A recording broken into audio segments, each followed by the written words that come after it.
प्रतिमाओं का जो महामस्तकाभिषेक होने वाला है उसको देखने का अवसर प्राप्त हो और हम बड़े सौभाग्यशाली होंगे कि हमें भगवान के चरणों का गंधोदक, पूरी प्रतिमाओं का, यहाँ पे जितनी प्रतिमाएं सबका गंधोदक हमें लगाने का, अपने मस्तक पर धारण करने का सौभाग्य प्राप्त हो। भगवान ऐसी भावना करते हैं कि यह कार्य निर्विघ्न संपन्न हो और सभी जितने भी रोगी हैं उनके कष्ट दूर हों, विघ्न बाधाएं दूर हों। ऐसी भावना से यह शांति धारा, महाशांति धारा होने वाली है और ये महाअनुष्ठान निर्विघ्न संपन्न इस भावना से भगवान के चरणों में अनंत अनंत बार नमोस्तु करते हैं। बैठ कर करें नमोस्तु भगवान, नमोस्तु नमोस्तु भगवान, नमोस्तु।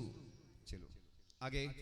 ओम नमः सिद्धेभ्यः, ओम नमः सिद्धेभ्यः, नमो हरिहंताड़म, नमो सिद्धाड़म, नमो आयरियाड़म, नमो वज्रायाड़म, नमो लोए सब साहुड़म। चलते फिरते तीर्थ हैं, हरते सब संताप, हम तो बस इतना जानते आप सरीखे आप, हम तो बस इतना जानते आप सरीखे आप। कुंडलपुर के बड़े बाबा की, मूलनायक श्री शांतिनाथ भगवान की, परम पूज्य आचार्य भगवान गुरुदेव शिक्षण विद्यासागर जी महामुनिराज की, परम पूज्य आचार्य श्री समय सागर जी महामुनिराज की मुनि दीक्षा दिवस महोत्सव की, परम पूज्य मुनि श्री विमल सागर जी, अनंत सागर जी, धर्म सागर जी आदि समस्त 3 कम नौकर मुनिराजों की।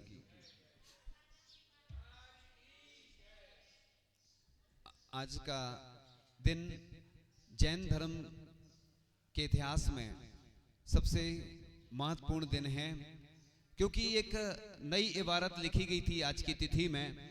हमारे जो वर्तमान में आचार्य महाराज हैं, आज की तिथि में अतिथि बने थे वो, और आचार्य भगवान ने उनको प्रथम मुनि दीक्षा देकर के हम सबके ऊपर उपकार किया था। क्योंकि साधु संत जो भी काम करते हैं सिर्फ एक व्यक्ति के लिए नहीं करते हैं। आचार्य भगवान ने चेतन आत्माओं का उद्धार तो किया ही, ऐसे ही पाषाण से परमात्मा को भी उन्होंने बनाया और सभी जन जन का उन्होंने कल्याण किया। आचार्य महाराज तो उपकारी ही हैं। वर्तमान में जो परम पूज्य आचार्य श्री समय सागर जी महाराज हैं, उनके करीब रहने का हमें बहुत वर्षों तक ऐसा उनके साथ रहने का अवसर प्राप्त हुआ। वह बड़े सरल हृदयी हैं। मुझे एक बार याद आ रहा है, रामटेक की बात थी, किसी काम से उनको आना था कमरे में और सुबह से वो आ गए। अब वो प्रसंग कुछ चीजें बताई नहीं जाती, हम लोगों की कुछ रहस्यमयी बातें होती ना, सबको बताने से सब चीजें ठीक नहीं रहती ना। तो इस प्रकार से वो प्रातः काल की बेला में आ गए। तो मतलब वो इतने सरल हृदयी हैं कि ये नहीं कि मतलब हमसे छोटे महाराज उनसे काम है तो खुद आ गए वो। और वो भैयावृत्ति करने भी आते थे, तो शाम को थोड़ा सा देख लेते थे आज इनका उपवास है, तो भैयावृत्ति करने आ जाते थे।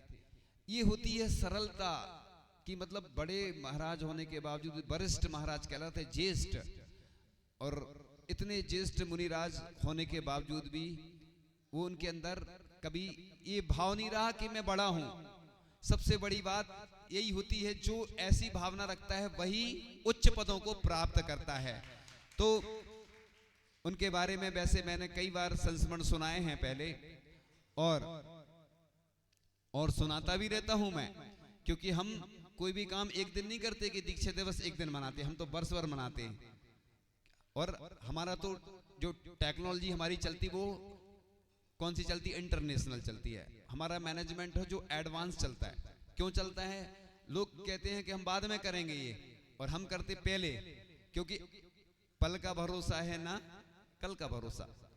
और भले ही कम लोग सुनते हैं, लेकिन हमें मालूम है कि दुनिया तक बात पहुंच जाती है। तो इस प्रकार से आचार्य भगवान ने उनके ऊपर तो उपकार किया है, इस जैन संस्कृति के ऊपर उपकार किया, क्योंकि ऐसे उल्लेख मिलते हैं कि पहले भी करोड़ों की संख्या में साधु हुए हैं। 40 करोड़ पहले जैन थे। साधु संत तो बिरले ही बन पाते हैं, पुण्यशाली होते हैं। आचार्य श्री ने युवाओं को दीक्षा देकर, पढ़े लिखे लोगों को दीक्षा देकर के इस जैन संस्कृति पर उपकार किया है आचार्य ऋषि ने। और प्रतिभा स्थली को भी एक नया आयाम दिया, चाहे वो शादी का हो, चाहे वो क्षुल्लक बने हो, नए तरीके से आचार्य ऋषि ने जो भी काम किए वो अलग हटके किए, क्योंकि उनको मालूम था कि आगे आने वाली पीढ़ियां कोई कुछ काम करने वाली नहीं है। अस्त हो रहे ज्ञान सूर्य ने, सोचा था एक दिन की शाम, मेरे ढले जाने के बाद। थोड़ा सा धीरे धीरे करें लोगों से बोलना, क्योंकि उनकी आवाज ज्यादा आ रही है थोड़ा सा।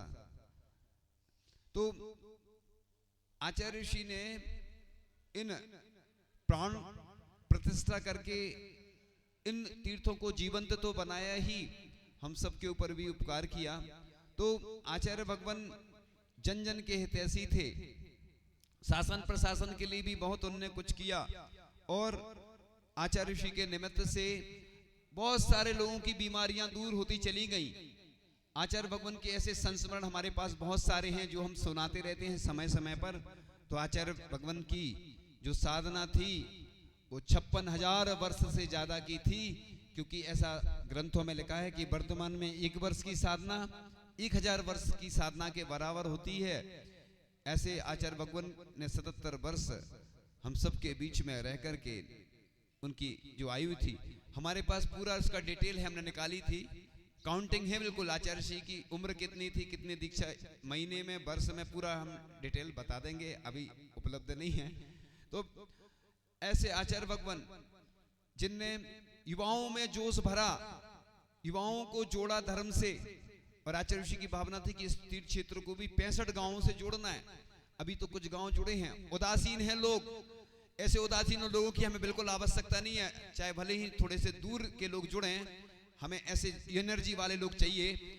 हमारी तो भावना यही रहती, हम तो जैन धर्म के ब्रांड एम्बेसडर बनना चाहते हैं, क्योंकि इस जैन संस्कृति को हमारे जैसे युवा जब तक आगे नहीं आएंगे, हमारा धर्म आगे नहीं बढ़ने वाला। जब तक युवा दीक्षा नहीं लेंगे, कमेटी में नहीं आएंगे, कार्य में नहीं आएंगे। इसलिए आचार्य श्री किसको ज्यादा पसंद करते थे? युवाओं को। भले ही वो उम्र में ज्यादा हो, लेकिन युवा हो, युवा चाहिए हमें। युवा शक्ति पूरे देश की इकट्ठी होना चाहिए।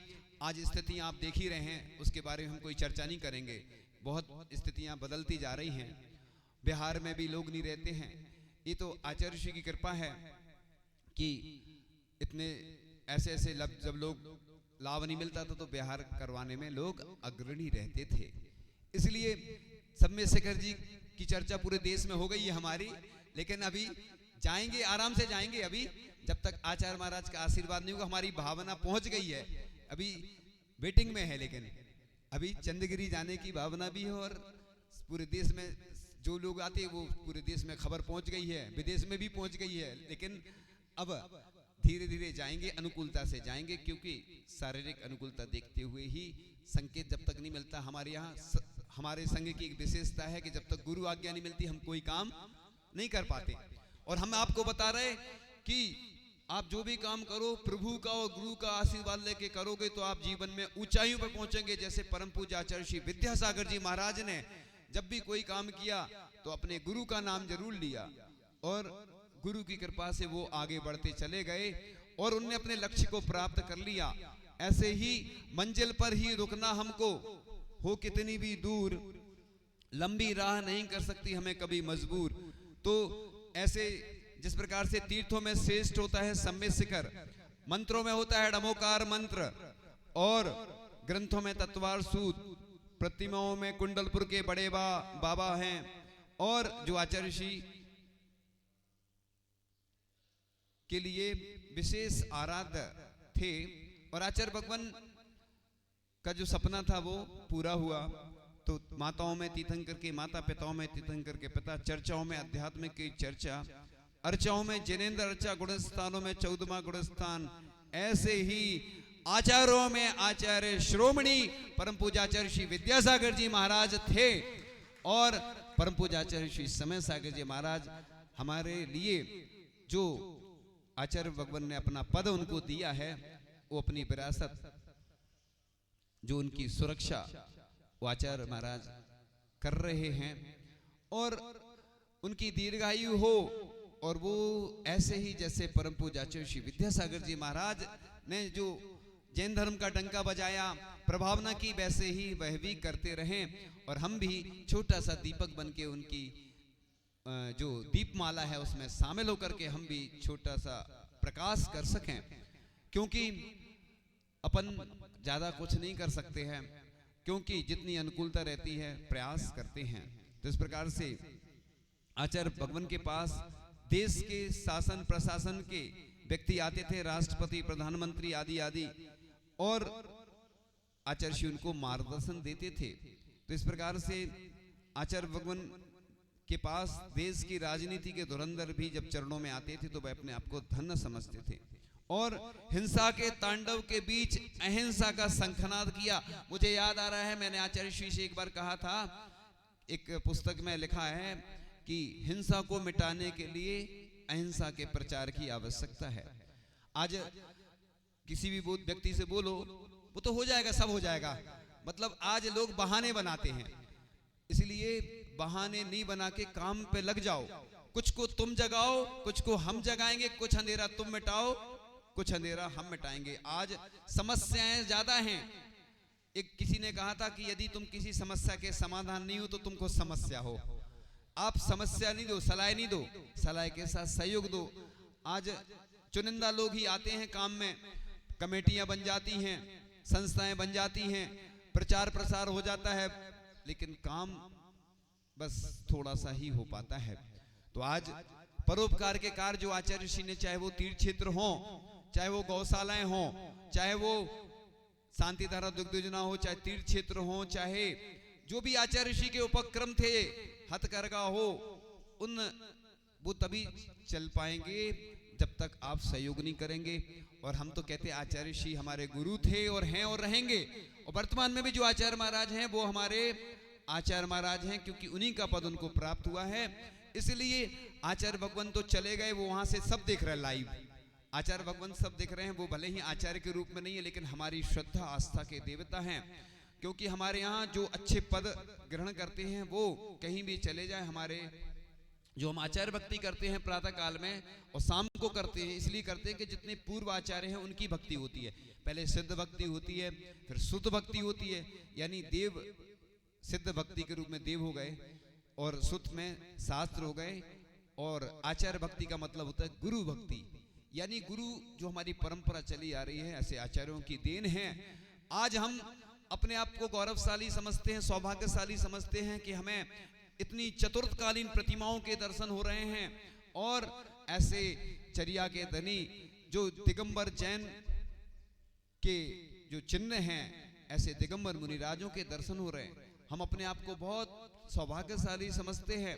एक ऐसा भी काल था, बनारसी दास आदि जी का काल था, कि उस समय साधुओं के दर्शन नहीं होते थे, एक कमरे में दिखाते थे कि दिगंबर मुनि ऐसे होते। एक काल वो भी रहा, आचार्य श्री शांति सागर जी महाराज थे दक्षिण वाले, कि दिगंबर मुनि निकल नहीं पाते थे, आहार चर्या को निकलते थे, विहार करते थे, लोग घेर के चलते थे।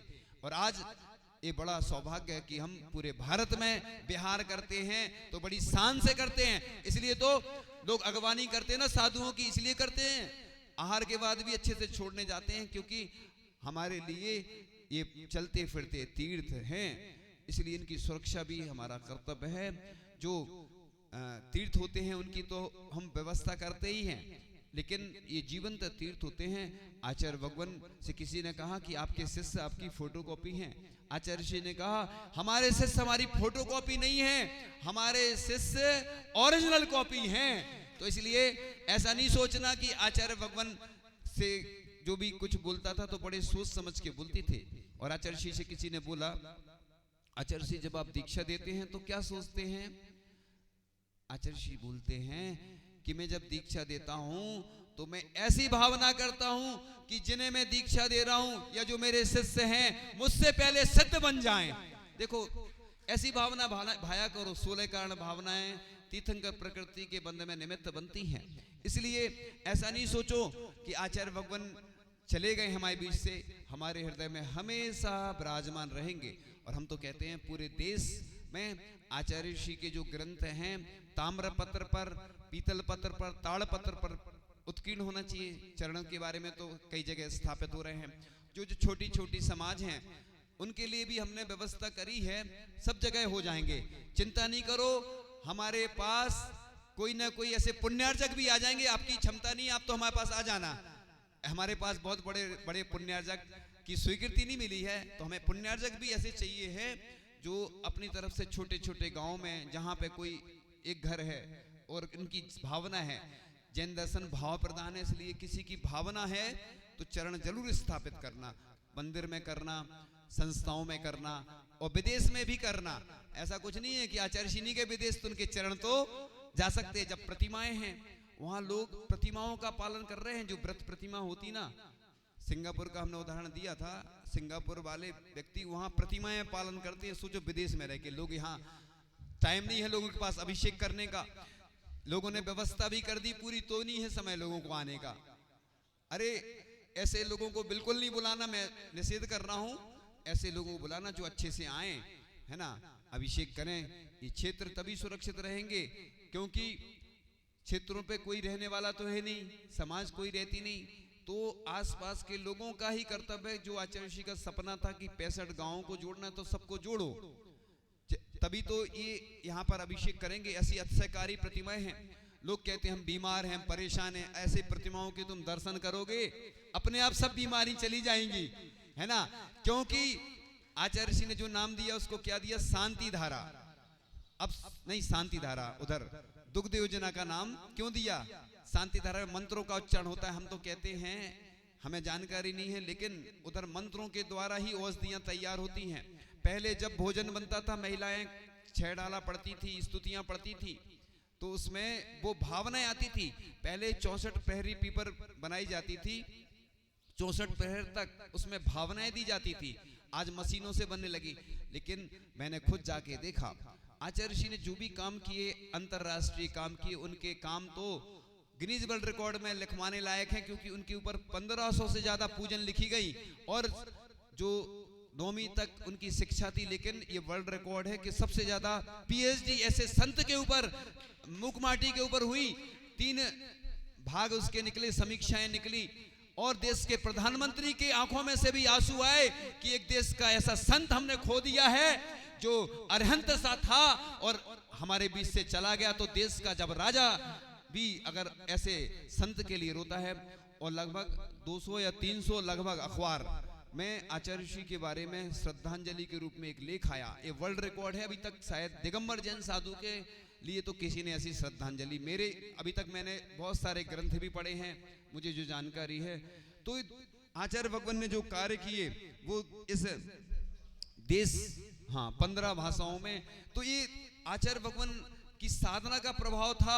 44 घंटे जिन्होंने ध्यान किया, जिन्होंने शमशान में ध्यान किया, 9 उपवास लगातार किए, वो सब मालूम है आप लोगों को। लेकिन बता इसलिए कि ये आज गुरु गुणगान का दिवस है, क्योंकि ऐसा लिखा है आचार्य कुंद कुंद स्वामी ने, पड़वज्जदु सामान्यम यदि इच्छति दुख परिमोक्षम, यदि तुम दुखों से मुक्ति चाहते हो तो श्रावण को अंगीकार करो। इसलिए आचार्य ऋषि ने भी लिखा है नरक पतन से भीत हुए हैं, यानी हम नरकों के दुखों से डर करके मुनि बने हैं। आज चतुर्थ काल तो नहीं है, पंचम काल है। पंचम काल के अंत तक 18,500 वर्ष हैं जब तक ये हमारा जैन धर्म रहने वाला है। इसलिए युवाओं को आगे लाओ। बाकी लोग ऐसा नहीं कि और लोग काम नहीं करें, क्योंकि चाहे बिहार हो, चाहे आहार हो, चाहे अभिषेक हो, नए लोगों को जोड़ो। इसलिए कई लोग उदासीन होते जा रहे हैं जिनको खूब मिल रहा है। ऐसे लोगों को हमें आवश्यकता नहीं है। देखो राशि तो अपने हिसाब से जो लोग देते हैं, जो भी भावना है वो अलग मैटर है, लेकिन जब सुविधा भी मिल रही है फिर भी लोग अभिषेक करने नहीं आए तो ये दुर्भाग्य समझना। लेकिन अब ऐसा महाअनुष्ठान होने वाला है जो अभी तक ना हमने देखा होगा ना आपने देखा होगा। इधर जितनी प्रतिमाएं, चतुर्थकालीन प्रतिमाएं हैं, ऐसी ऊर्जामयी प्रतिमाएं, उनका अभिषेक होगा, शांति धारा होगी और उसका गंधोदक पूरे देश में जहां जहां से लोग आएंगे पहुंचाया जाएगा। जैसी व्यवस्था होगी, महाअनुष्ठान होगा, महाशांति धारा होगी और पहली बार हम देखेंगे, ना हमने देखा ना आपने देखा, ऐसा दृश्य होगा कि इस पूरे देश के लिए अभी से हम निमंत्रण देते हैं कि 23 तारीख को आदिनाथ भगवान का जब ये महाअनुष्ठान होगा, इधर की जितनी प्रतिमाएं हैं कोशिश की जाएगी कोई व्यवस्था नहीं बन पाती है तो वो बात अलग है, लेकिन पूरी प्रतिमाओं का पहली बार होगा। ऐसा नजारा होगा कि पूरी दुनिया देखेगी उस नजारे को, और बस आप अपनी आंखों से देखना, और ऐसा सौभाग्य आपके जीवन में शायद आगे मिले कि नहीं मिले, क्योंकि ऐसा कभी हुआ ही नहीं है। ऐसा पहली बार होने वाला है इस दुनिया में, प्रथम बार ऐसी चतुर्थकालीन, देखो आपको प्रतिमाओं के दर्शन हो रहे ना, ये सब आचार्य भगवान के सानिध्य में, आचार्य ऋषि के निर्देशन में ये प्राण प्रतिष्ठा और जो भी कार्य संपन्न हुए हैं, ऐसी ऊर्जामयी प्रतिमाएं, इनका जब गंधोदक हम अपने मस्तक पर लगाते हैं तो हमारा सौभाग्य जगता है। इसलिए आचार्य परम पूज्य आचार्य श्री विद्यासागर जी महाराज के चरणों में कि आपकी कृपा से ऐसे ही हम सब के ऊपर उपकार होते रहे, और वर्तमान में परम पूज्य आचार्य श्री समय सागर जी महाराज जो आपके अनुगामी हैं, आपके पद चिन्हों पर चलते जा रहे हैं, और उनके चरणों में आप दीर्घायु हों, और ऐसे ही आप जिन शासन की प्रभावना में हमेशा रत रहें, और हम भी आपका सहयोग करते रहें, और अपनी भावना के अनुसार जो भी अच्छे कार्य हैं सब में संलग्न रहें।